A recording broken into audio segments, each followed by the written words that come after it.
This week, Mobile County recording its second case of the year for West Nile virus. And just today, the Mobile County Health Department says mosquitoes caught in traps tested positive for the presence of West Nile. So how concerned should we be? Fox 10's Brendan Kirby explains. West Nile virus can be deadly, but health officials say that it's rare.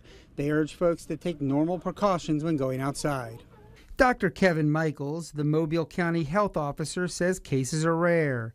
Data from the Centers for Disease Control and Prevention show Mobile and Baldwin counties have recorded just a handful of West Nile virus cases in recent years, although Dr. Michaels says others almost certainly have contracted the virus without experiencing symptoms.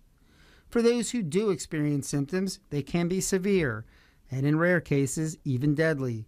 Dr. Michaels says people should take common sense precautions, but he adds that you shouldn't allow it to disrupt your life. It's not something that I would say, oh, I'm not going to go outside because there are mosquitoes. Dr. Michaels says the department has a robust program for fighting mosquitoes. It sets up about 25 traps that emit carbon dioxide to trick the insects into thinking they are detecting humans and then get trapped. Some 5,000 mosquitoes since March. A lab at the University of South Alabama tests the mosquitoes for the presence of West Nile and some other diseases. On Friday, the department reported that a trap set up in the 36606 zip code east of Interstate 65 contained infected mosquitoes. That's the first positive test result of the year. The department also uses chickens as an early warning system, placing them in 13 different locations and then regularly testing their blood for the presence of mosquito-borne diseases. So we're using all this data to help us guide how we go out and spray. We're not just going out and spraying the community for the sake of spraying the community. We're using complaints from the community. We're using data from mosquito pools, our chicken surveillance, and then potentially, or unfortunately, the human cases that occur. Dr. Michaels says the department runs mosquito trucks over about 50 routes that change based on where the data show the threat is biggest. The department even uses a plane to spray marsh areas where the trucks can't reach. The chickens used in the Sentinel program aren't harmed by the mosquito illnesses and get donated after their service is finished.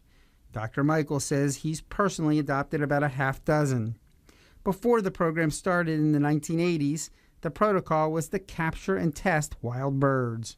This is technically a whole lot easier. We don't have to go out chasing for birds because they're rather confined. The health department's Sentinel chicken program will soon be ramping up for the season.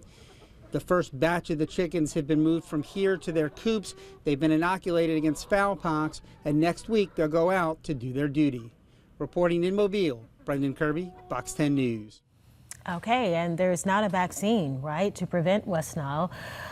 There are some suggestions, though, to keep from being infected. The CDC says wear insect repellent if you're going to be out. Long sleeve shirts is helpful as well.